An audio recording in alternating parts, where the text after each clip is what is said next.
We would like to welcome everyone to today's webinar, Creating an Effective Presentation Story with Nolan Haims of Nolan Haims Creative, and he is also a Microsoft PowerPoint MVP.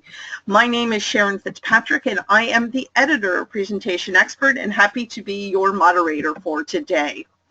We want you to stay connected to us. You can find us on all sorts of social media.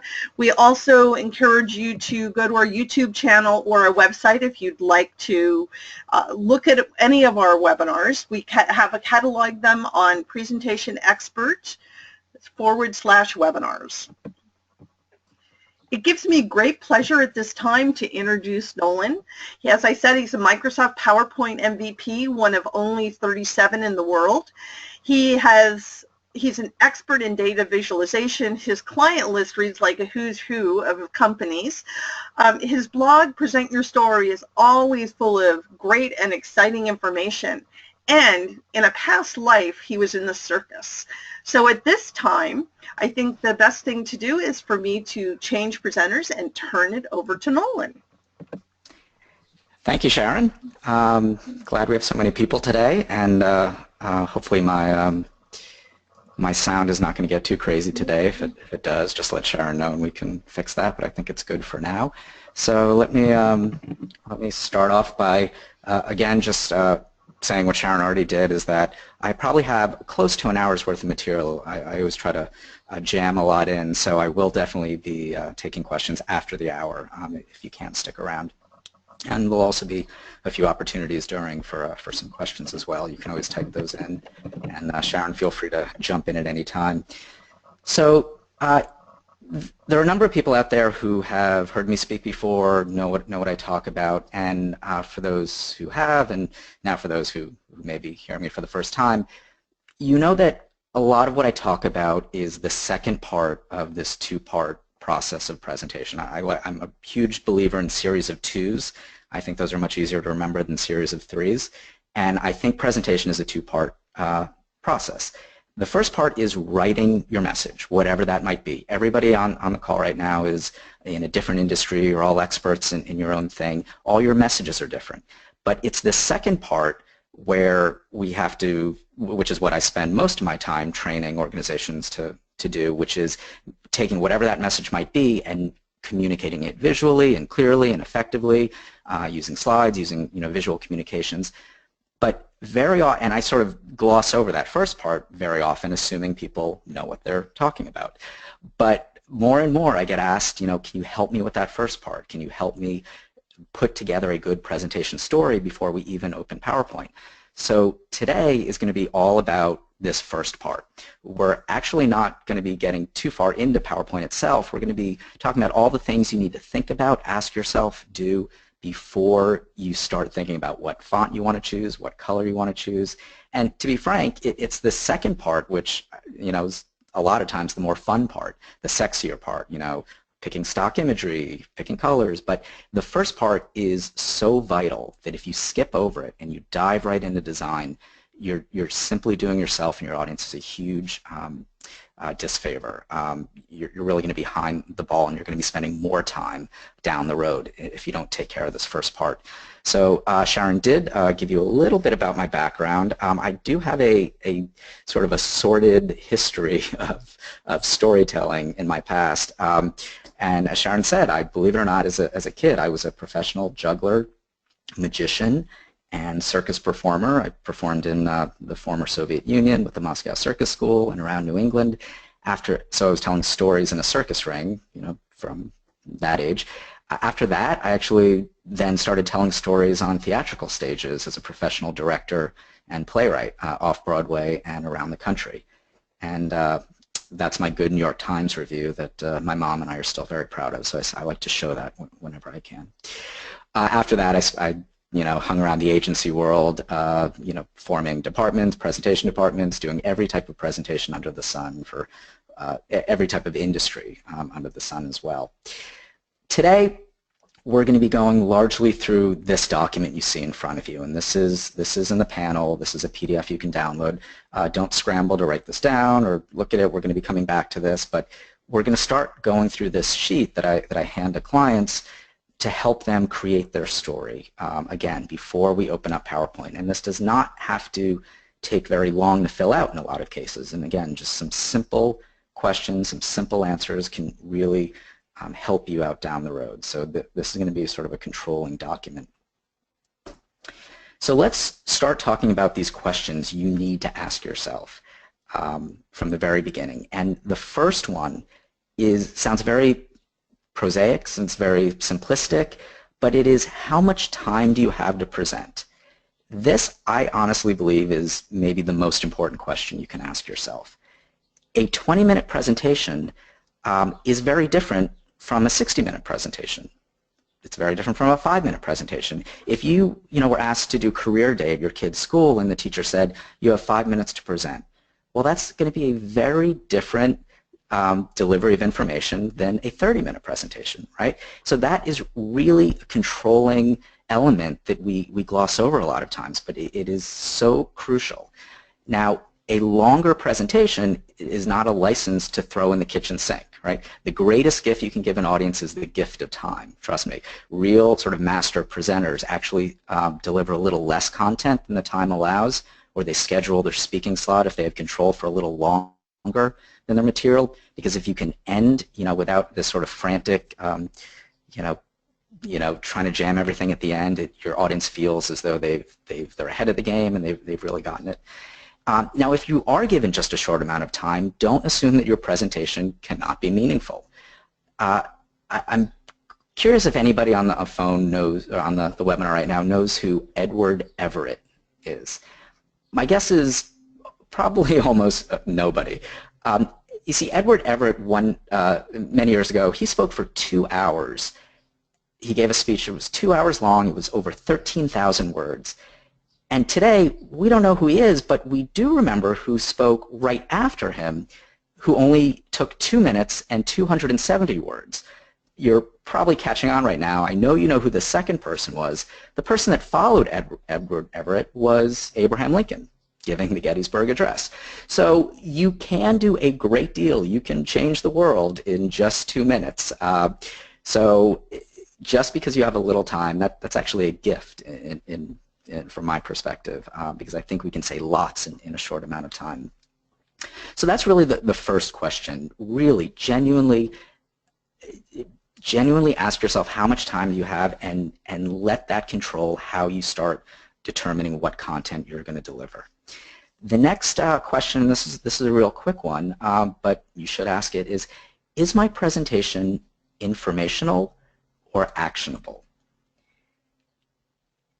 Most presentations, I would say, really are actionable in that, you can say, oh, well, I'm just giving, a bunch of, 401k, investment benefit ideas, or, such. But even if you think sort of initially, oh, well, that's just information, you are actually asking your audience to take some sort of action. It might be as simple as, go to this website to get more information, or do a follow-up call with me, or email your boss about this. So even the smallest actions are valid. And again, there are some situations that are purely informational, but I would look for those actions, as small as they might be, to ask your audience to take at the end of your presentation, because a presentation that asks its audience to do something can be a much more significant, or much more dynamic, a much more effective presentation. It's a much more engaging presentation. So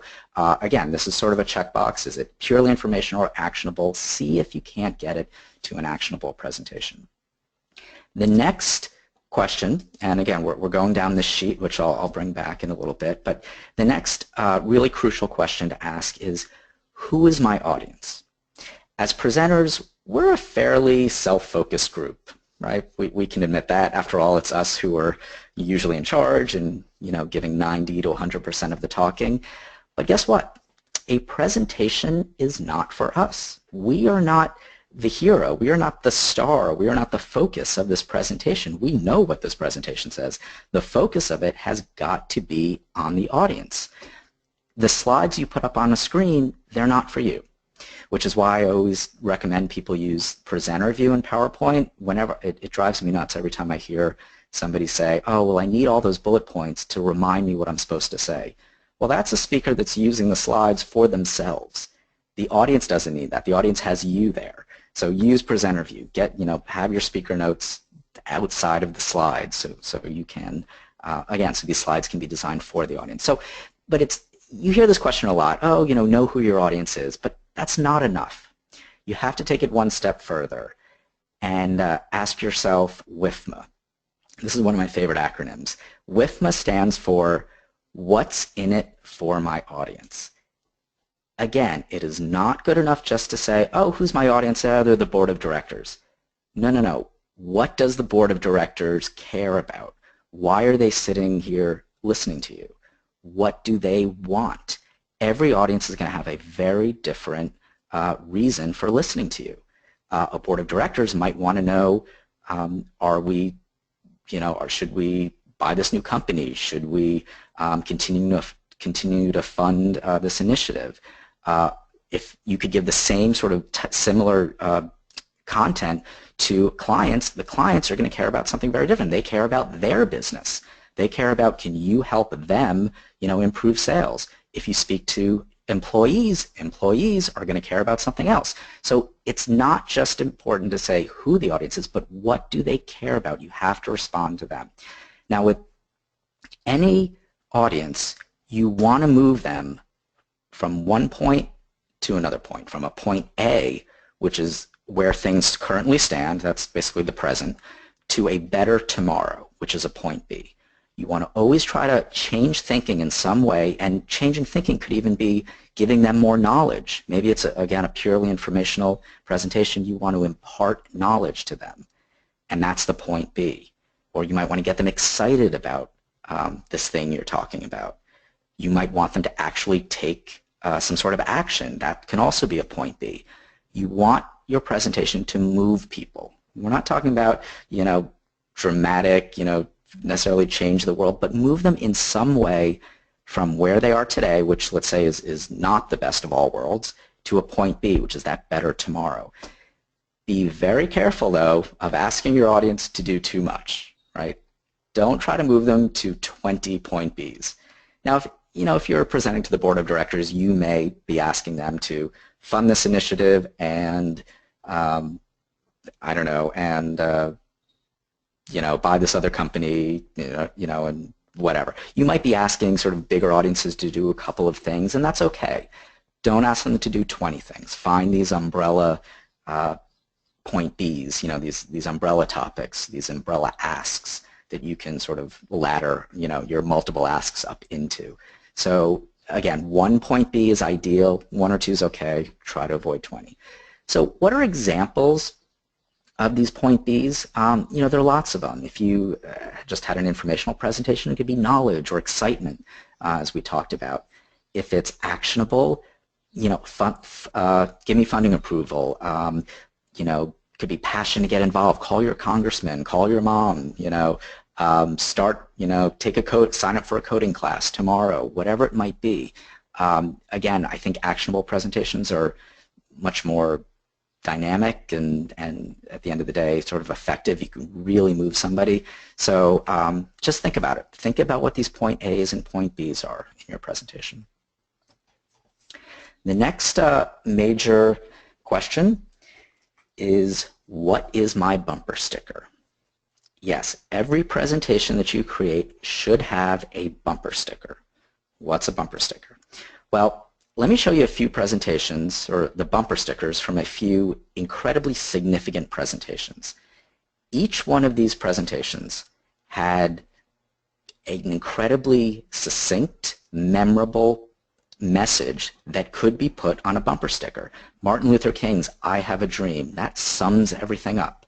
1,000 Songs in Your Pocket, that was literally the message, the written message from Apple when they first introduced the iPod. That became journalist headlines the next day. They were literally writing headlines for journalists. It was such a perfect bumper sticker. Now, the bumper, look, hate to break it to you, but you're lucky if an audience takes away one thing from your presentation at the end of the day. And if they can only take one thing away, you want it to be this significant bumper sticker, like 1,000 songs in your pocket. So it is important for the audience that there be a bumper sticker, but it's also important for you as the creator. When Colin Powell spoke at the UN, he was making the case to invade Iraq. His bumper sticker on that presentation, that very significant presentation, was invade Iraq. Those words were never spoken. They were never put up on a slide. They weren't the title of the presentation. They were never, ever spoken, and yet that was the clear bumper sticker. So here's how this can be important for the creator. When you're putting together your presentation and trying to decide what goes in and what doesn't, for example, Colin Powell had to determine what pieces of evidence, which slides go in the presentation and which don't. Well, when you're doing that, write your bumper sticker on, on a Post-it note on your computer screen, up on the whiteboard, and then every single slide that you're trying to determine, well, should this be in the presentation or not? Simple test. Does it ladder up and support the bumper sticker? And in Colin Powell's situation, they saw a lot of slides that, well, that doesn't really support what we're trying to do here. Doesn't support the bumper sticker. Okay, they're out. They're cut. So I know many of us are not speaking at the UN for these types of things to go to war, but in your own presentations, it is such a great test because presentations end up with all this extra content and, nobody's ever been fired for including too much in a presentation.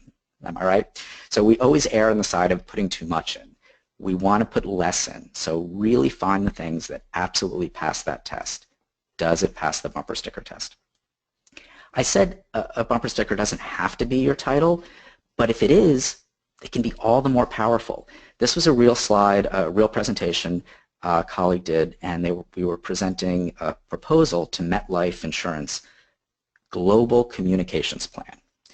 And he handed this to me, and I was already falling asleep. Apologies for anybody who's in the global communications or insurance business on the call, but I didn't want to read all the 50 pages behind this title slide. So I asked him, I said, what's your elevator pitch here? What's your bumper sticker? What's this whole proposal about?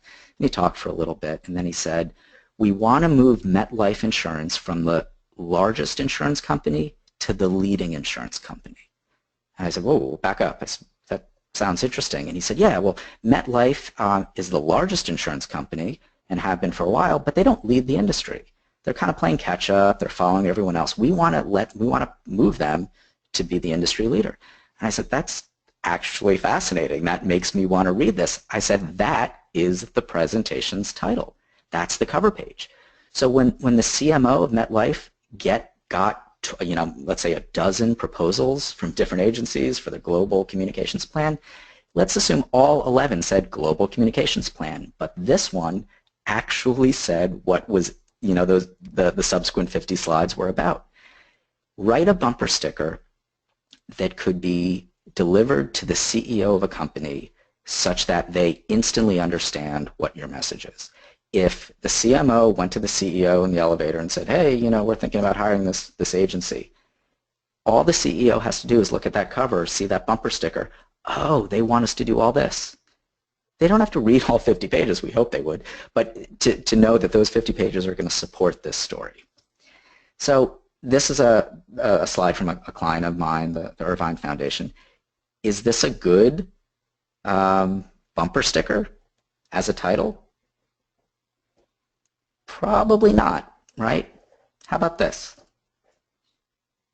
That's a good bumper sticker. That says exactly what we're talking. And as I'm trying to decide what slide goes in, what slide goes out, here's my simple test.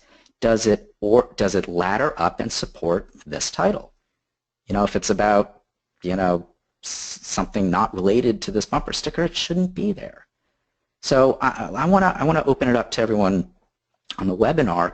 Can you give me an example of a recent presentation that you did or that you saw that had a really good bumper sticker or that should have had a good bumper sticker? Let me know in the chat window. Let's see if, even if it didn't have one, could you impart a bumper sticker on it?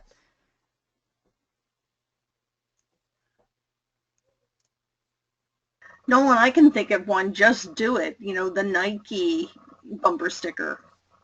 Absolutely. I mean, that's that's a marketing and advertising tagline as well. That is that's a huge brand-wide mantra almost. And again, a mantra is sort of different from a mission statement. I think most companies should have mantras, not mission statements.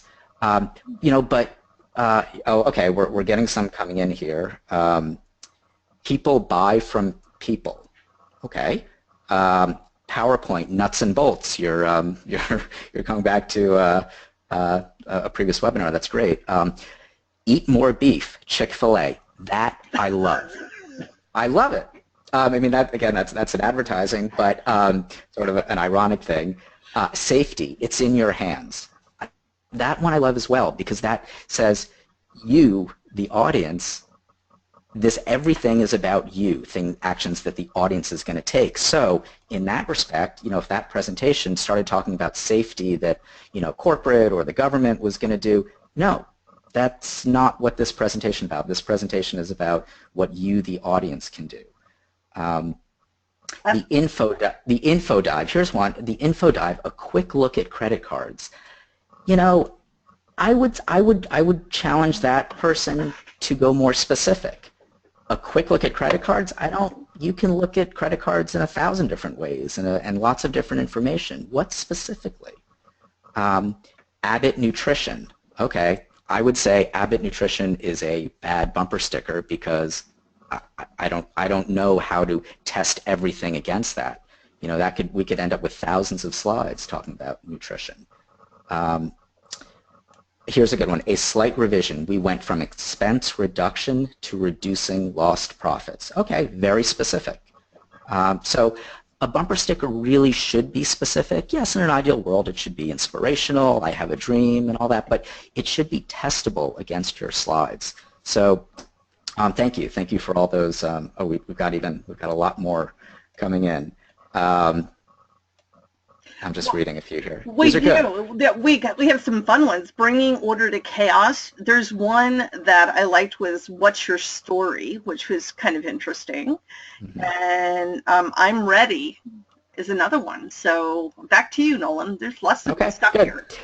Good. So again, I think a bumper sticker is not just a general categorical title, but it really is specific and it is testable against a slide. So let's look at our sheet again that we've already gone through probably more than half of here.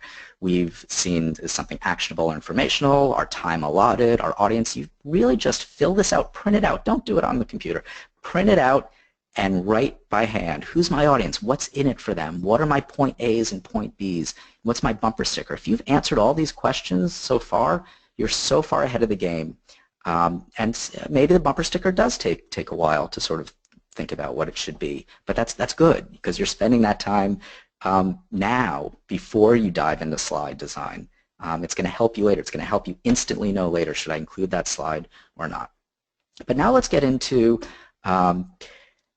true sort of story construction. So we have our frame, we have basically our background, and this is basically what we've done. If we look at everything we're doing today in sort of these four sections, we've already framed it. We framed our presentation. Who's it for? How much time we have? What's the general idea about it? That's really the first half of it. Now we're going to move into the next parts, the story construction.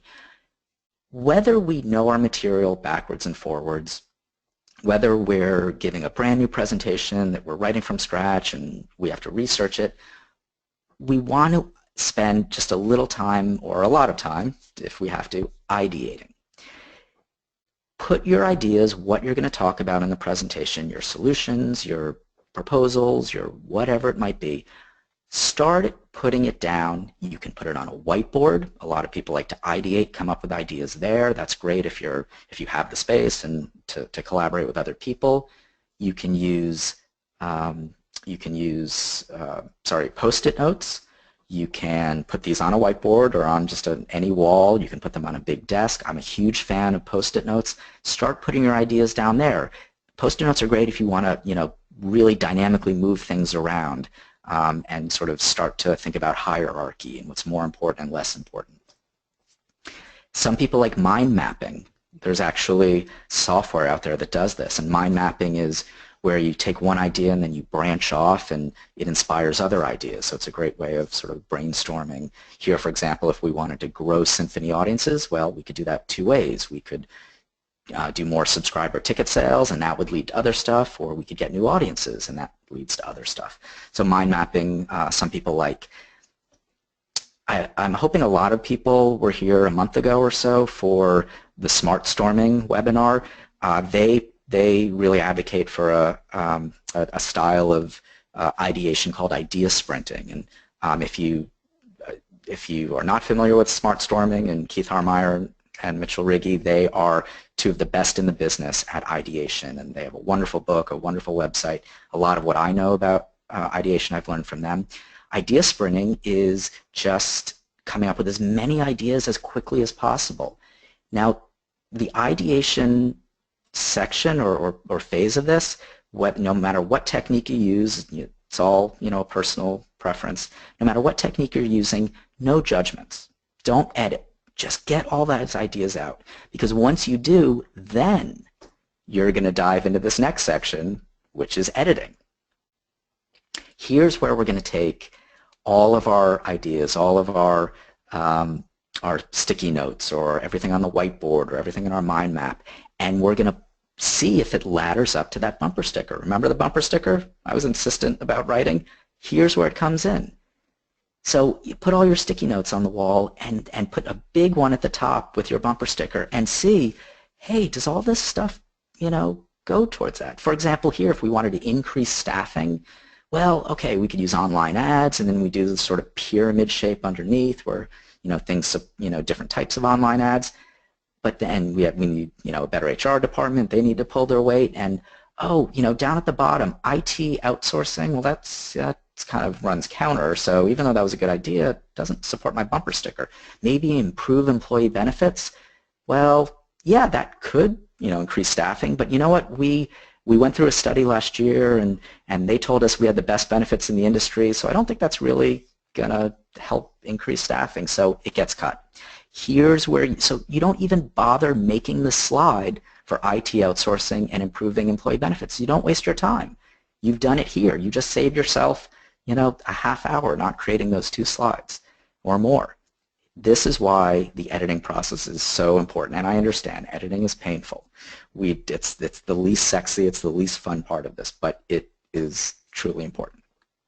So once you've edited, now you're going to dive into the true structure. And I'm sure a lot of you have been saying, yeah, but how do I order my things? How do I exactly construct it? Well, if you go to Amazon right now and you type in you type in story structure, you're going to get over, I think, 30,000 hits. And I haven't read all 30,000, but I've read a lot about story structure over the years. I actually have a degree in dramatic writing. And all of those books and all of those recommendations and structures, they're not wrong. None of them are wrong. You can take any presentation story and kind of reverse engineer it into those. But I would caution you to stay away from story structures that insist you put your presentation material into a Joseph Campbell hero's journey structure, or you've got to make your presentation, you've got to identify the protagonist and make it like the Star Wars story and all that stuff. It's a little complicated, it's a little overwrought. I think it's not simple enough, and it doesn't sort of take in the day-to-day realities of how quickly we have to put presentations together. And that's why I recommend two basic formats, two basic structures for your presentation. I call the first one beginning, middle, and end, and I call the second 5 things. So let's look at this first one. It consists of a beginning, middle, and end. Surprise. But look how much space we've allotted for that. The beginning part of it and the end part of it are very short, and they should be as short as you can possibly make them. In the beginning, that's where you put your title. That's your agenda. That's your history and background, if necessary. If you're presenting to your boss about how to increase staffing and he knows he's the one that asked you, you don't need to go into the whole problem. Don't waste people's time telling them things they already know. Get to the point. So you may need background, you may not. You may need to address the problem, the challenge. Some people call it the pain. if appropriate for your audience. What do they care about, right? If they're already knowledgeable about this, just gloss over it. Get to the point. Here's where you could talk about expectations. You could even tell your audience the point B you're going to move them to. This is depending on the presentation. It may be appropriate, it may be not. It may be your style. You may want to sort of, have it be a surprise B. You tell them at the end or never tell them.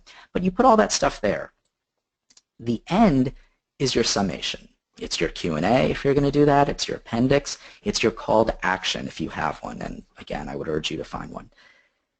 In the middle is where you're going to spend the vast majority of your time. And here is where we're going to take our main topics, let's say our idea A, B, and C, and hopefully we've created umbrella topics that we can slap in there. I would urge you not to have idea A, B, C, D, E, F, G, H, I, J. If you start getting more than 4 or 5 main ideas, you need to umbrella them further. Okay? And by umbrella, when I say umbrella, it means you can have an idea B1 and idea B2, but they should ladder up into one main category that people can wrap their head around. So under each one of these, you're going to go through your arguments, 1, 2, 3, your evidence, your solutions. That's it. That's the beginning, middle, and end. It shouldn't be mysterious. It shouldn't involve Star Wars. It should be fairly simple because we have to put these presentations together very quickly. So that's generally what I recommend people doing, but I want to talk about the second structure, which I call 5 things. And this is really good for informational presentations, but you can use it for actionable ones as well. But 5 things is basically exactly like it sounds. It is essentially beginning, middle, and end in which we take away the beginning and we take away the end. And all we do is we give them 5 ideas, or 4, or 3, maybe 6. That might be a little much. So I say 5 things. It doesn't have to be 5 exactly. 2, 3, 4. It is just that. You just launch right into it and say, I'm going to tell you about this, and then you talk about that for 10 minutes. Now I'm going to talk about idea 2, talk about that for 10 minutes, idea 3, and that's it. And I've got to tell you that this structure has saved me personally more times than I can tell you. Invariably, when I'm struggling to put my own presentation together, and it happens, this is the structure that I usually fall back on, and it saves me. So after weeks of, trying to figure out transitions and, well, I have to have this set up, and then I have to dramatically transition to this, and finally at the end, I just say, oh, it's 5 things. Here's an example of that in which I was struggling, and I just said, you know what, it's 5 things. That's all it is. I'm going to tell, and each one of them I talked about for 10 minutes. There's my presentation. It makes creating the presentation so much easier. And if you think this is a kind of a cop-out or a kind of a overly simplistic way of giving presentations, I'd point you to Steve Jobs' Stanford commencement speech back in 2005, I think, not sure exactly when. If you have not seen this, go to YouTube and watch it. Don't do it now. Do it after our webinar. But he started out, these were his very first words. He walked up to the podium and said, I'm honored to be with you today at your commencement from one of the finest universities in the world. I never graduated from college. Truth be told, this is the closest I've ever gotten to a college graduation. And then he said this. I want to tell you 3 stories. That's it.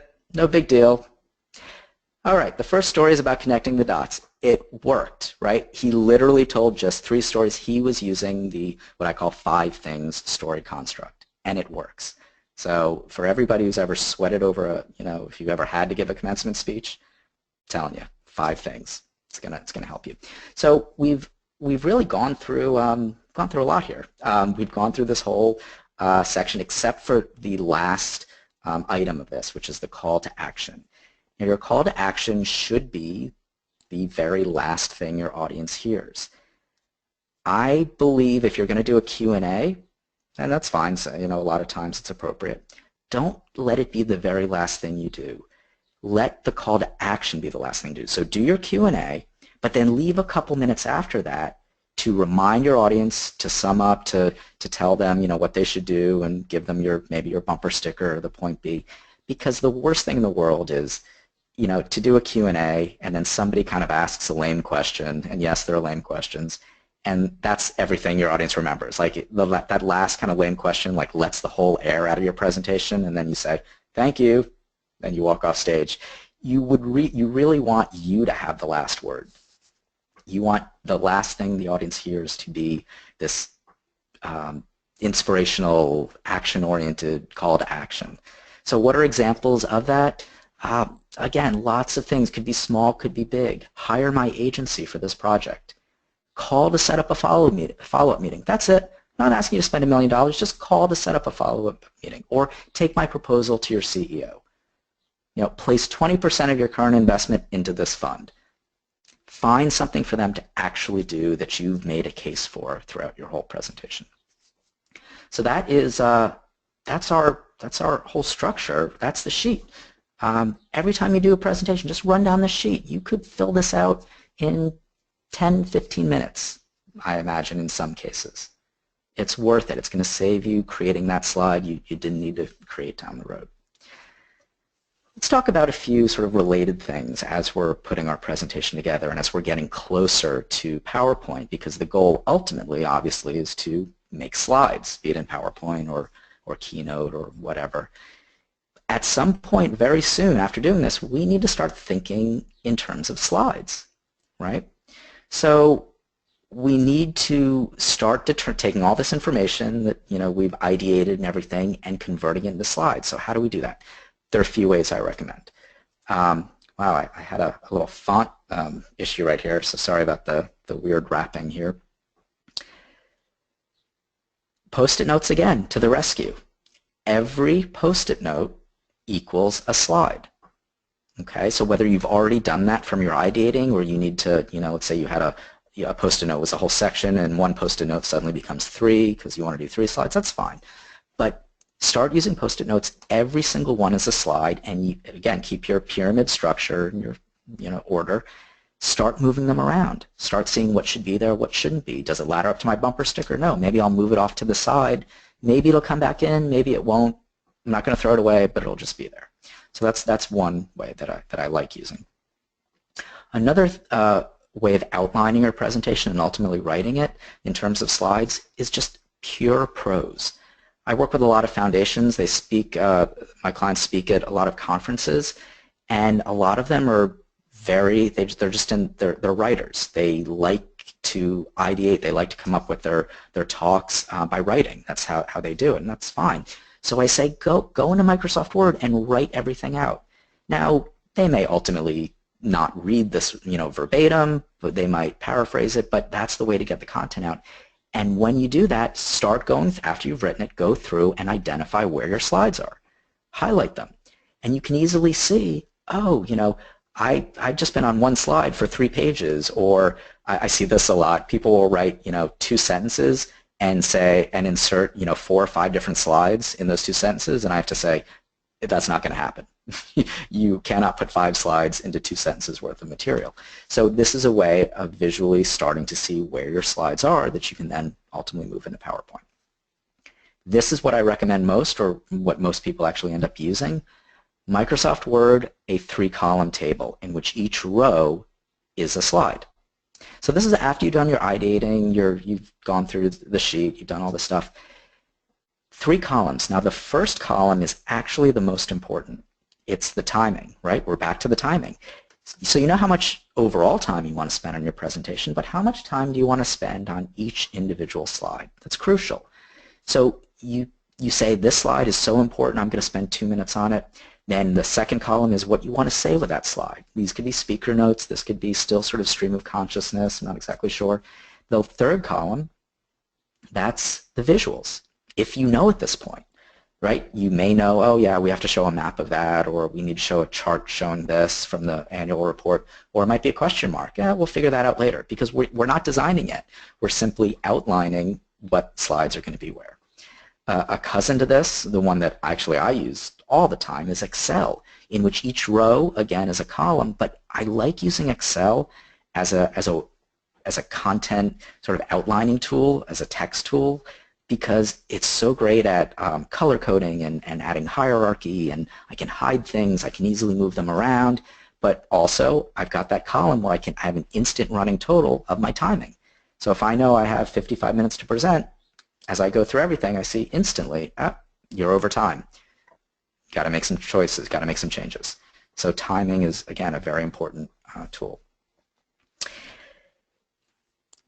If you just have to jump into PowerPoint, try using the outline view. And I'm going to go out of slideshow mode and see if I can see this. If you're not familiar with the outlining mode, it's gotten a little more hidden in more recent versions of PowerPoint. So let me go over here. Hope we don't have too much of a lag here.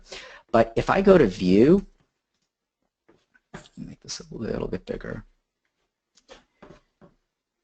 If I go to View, I have my normal sort of option. That's kind of the default where you have all the slides down here. But if I click Outline right next to it, you're going to see this outline view. And the cool thing about this is here, let's see which slide I'm on this slide right here, 54. If I type here, watch what happens in real time on the slide. It is actually typing in a header. Now this slide didn't have a header to begin with, but PowerPoint just put one in for me. So if similarly here, if I type my header here, it goes right to my outline view. So I can see that here's my outline. So I can type here and it goes there, or I can type there. And you can also do this, if I hit return, I have a slide, but then if I tab in, watch what happens. I can actually type all my bullet points here in real time, and it creates my slides. Now, we're not designing these slides, right? We're just outlining. Design is going to come next. So if you do not use headers, like I don't always, you can always put your header up off the pasteboard so you can still see it here. But if I go to my next slide here, actually, which is headers, interestingly enough, actually the header box is already there. So whatever I type here is going to appear in the outline view there. So let me go back into slideshow mode. So that's outlining. Let's talk about headers specifically because they can be really important in outlining and really important in constructing your story, and they're going to be important regardless as you get down the road. I have 3 rules for headers. And the first one is, even though we've just talked about them, is that you don't actually always need a header. Don't just write a header because it's convention or you think you should or there's a place on your template to put it. You can do a great presentation with no headers. These are a few slides from a great presentation that had no headers. Look, there's no header. There's data, there's text, there's information. You don't always need a header. If you are in the position of creating a template, or if you're hiring somebody to make a template, please, please, please do not make a big black knocked out header bar that forces your audience to write a header. Right? Don't force somebody to write a header when it may not be necessary, because if I don't write a header, then it's like this big empty gaping space and it just takes up real estate, which is why any template I ever create, it's going to be an empty space up there where a header could be there or it could not, depending on the content. So that's sort of the first rule of headers. The second is short as possible. Everything in a presentation should be as short as possible. I don't believe in long sentences that spell out every word. I know some people, it's sort of a philosophy. I adamantly disagree with that. This is not a good header. We're going to see the slide again in a better header. If you've got 2 sentences, 2 lines, God help us 3 lines, that's a pretty good indication that you have an overwritten header.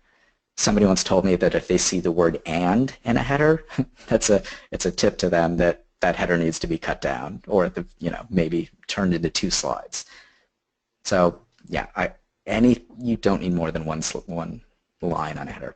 The third rule is that you have to make your headers pay their rent.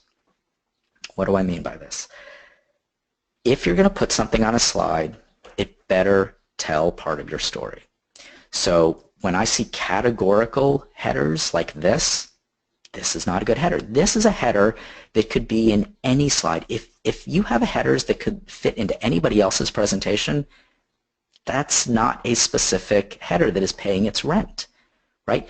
This is a categorical thing. We don't want that. We want a header like this. This is a header that takes advantage of the real estate it's been given to tell part of our story.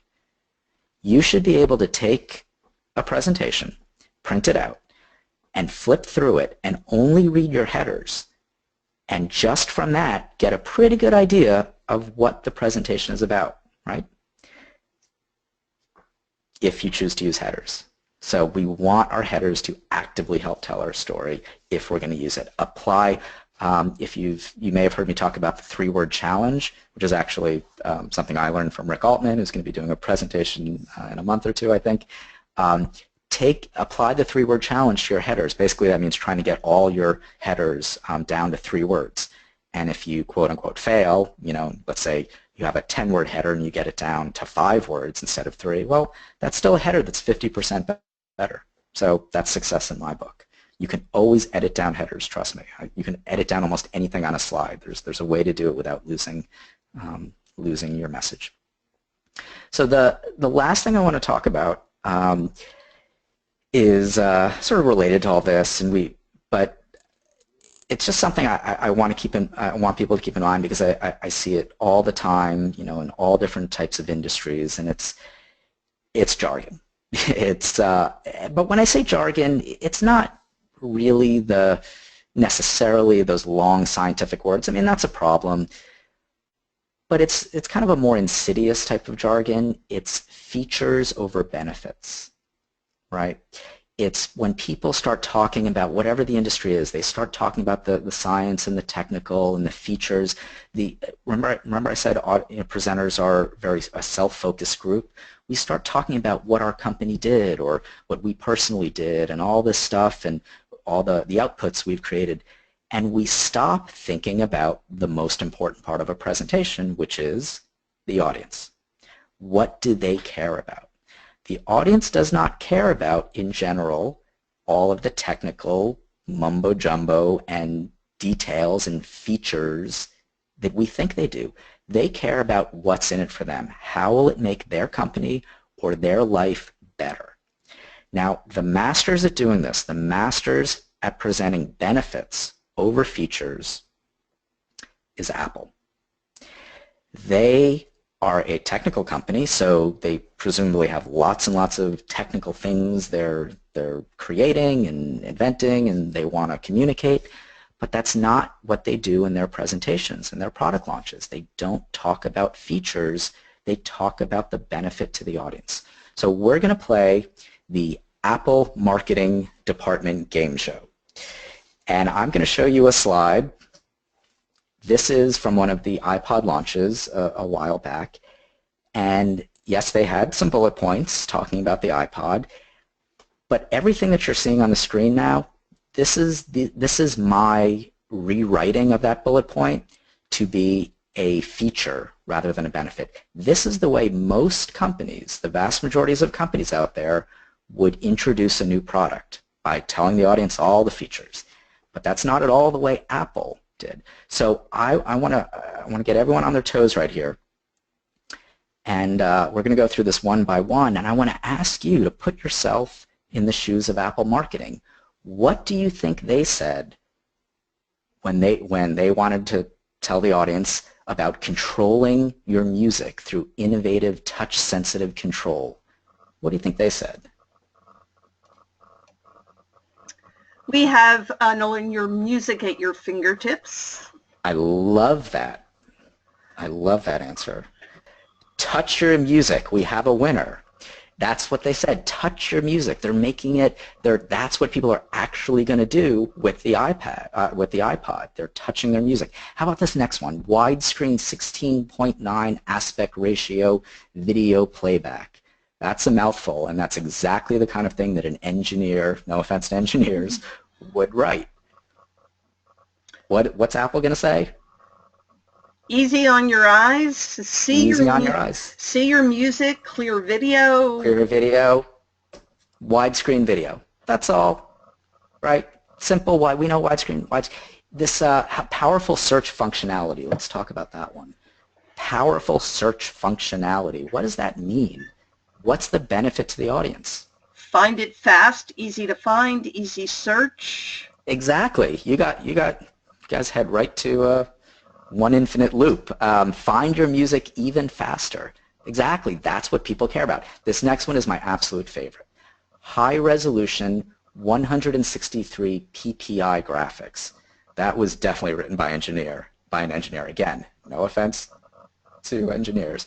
But what does that mean to the audience, to the consumer? See your music, see it clearly, See your music. awesome visual, bold pictures, eye-pleasing graphics, crisp pictures, enjoy beautiful cover art, twice as Enjoy clear. beautiful cover art. That got pretty close. If you know anything about Steve Jobs, this will make perfect sense when you see what they said. Gorgeous album art. When was the last time you heard the word gorgeous in a tech presentation? But that's the way they think. That's what, remember all those big albums that we used to love? Well, now we're bringing some of that back, some of that gorgeous art. So the last two are a little more sort of right to the point. High-powered, revolutionary built-in speaker and navigate your content, just totally overwritten. Built-in speaker, cover flow, that was a new term they were introducing. But you look at these bullet points, you know, the way Apple introduced their product, and let's look at how another competitor of Apple sort of covers the same thing. Not a music player, but sort of a similar launch. It's night and day. Internet-based personal services to bring together your digital world. I'm sorry, I don't know what that means. Will I be able to see my awesome album art that way? That's what I care about.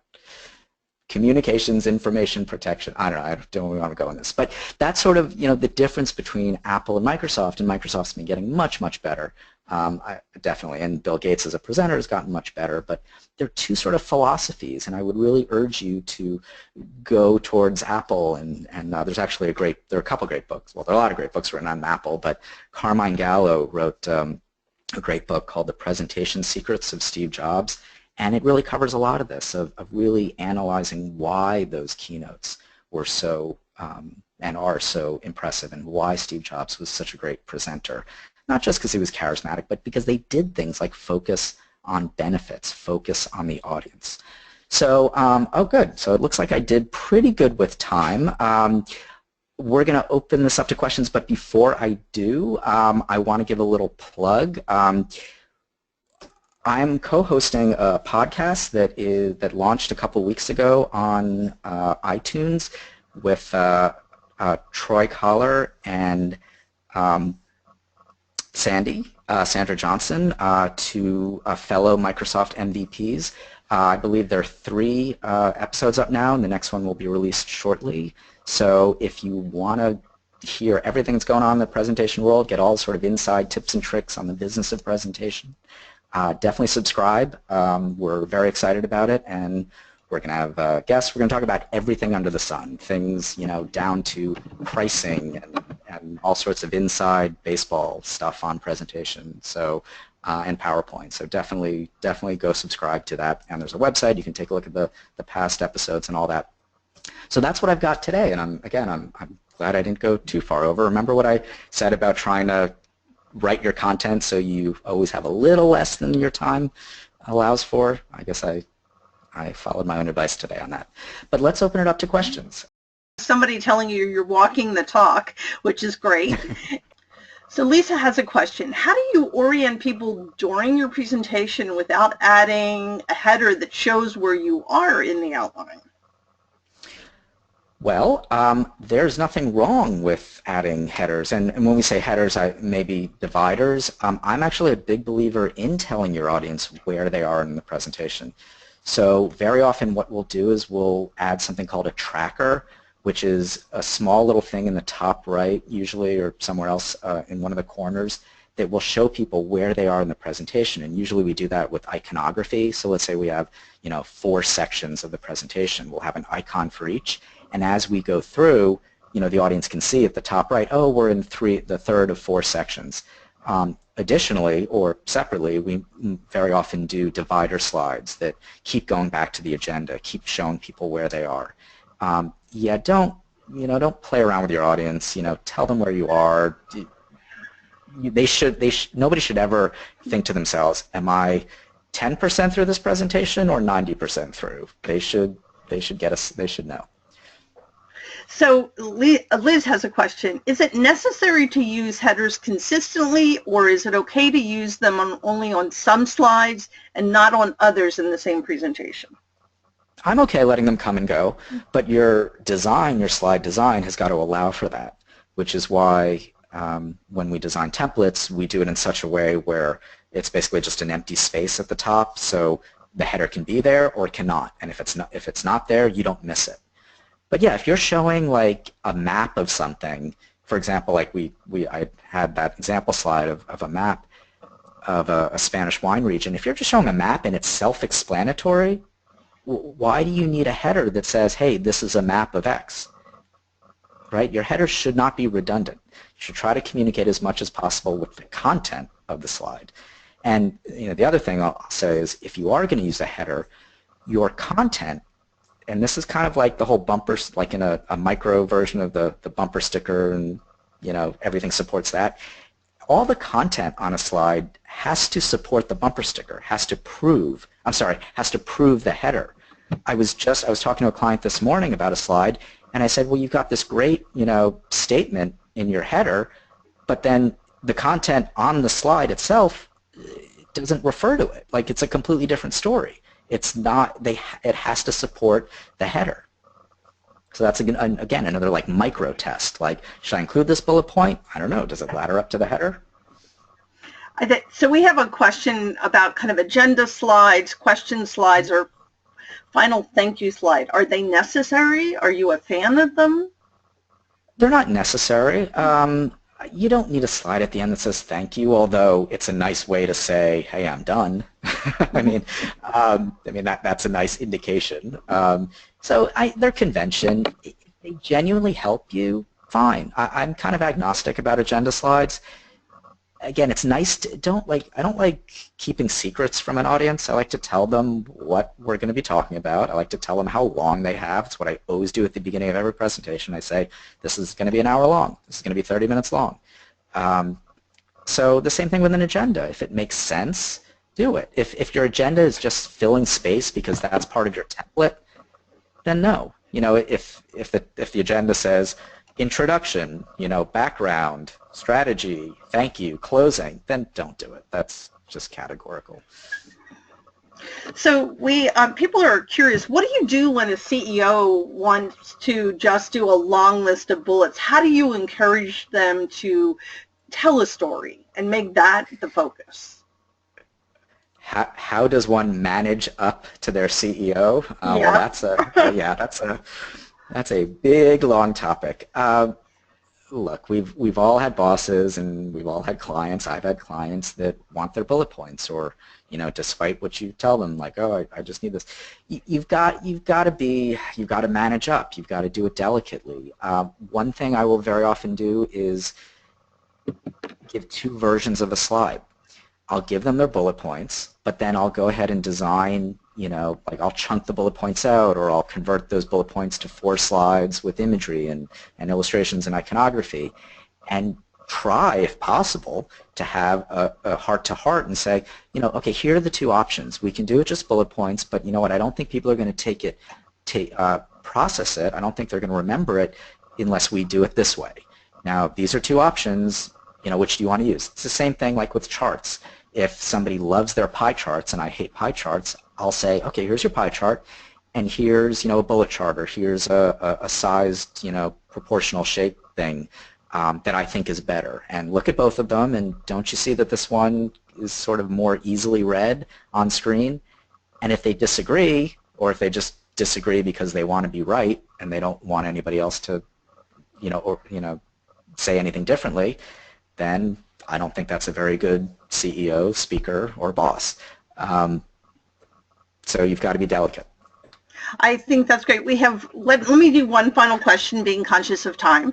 How long do you take on average on each step of building a PowerPoint presentation? It all depends. It depends on how much content I'm already working with. A lot of the presentations I do, I tend to have a lot of sort of material that I'm just reconfiguring. If I am putting a presentation together from scratch, I'm going to spend the most time because I have to outline, I have to ideate, I have to go through all those steps. If I know, if I'm giving a, let's say I've decided I'm going to do a 5 things presentation, and I already know these are the 5 things, I already have the material written, it's just really a matter of organizing it a little better. So I'll go into Excel and I'll just start, with my timings. Do I include the slide or not? Because, okay, I have 40 minutes and I, can't use all the material, but I know the general section, then I just go through and I spend a lot of time mostly in Excel. It's all going to depend on how well you know the material to begin with. I think that's a good point. Nolan, I want to thank you. This has just been amazing. And I want to encourage everybody to go to our website and actually sign up for upcoming webinars that we have. We're doing Cheating Deaf by PowerPoint next month. And then in June, Rick is coming back with Geeking Out with hyperlinks and triggers. So want to thank everyone for coming today, and this concludes our webinar. Have a great rest of your day.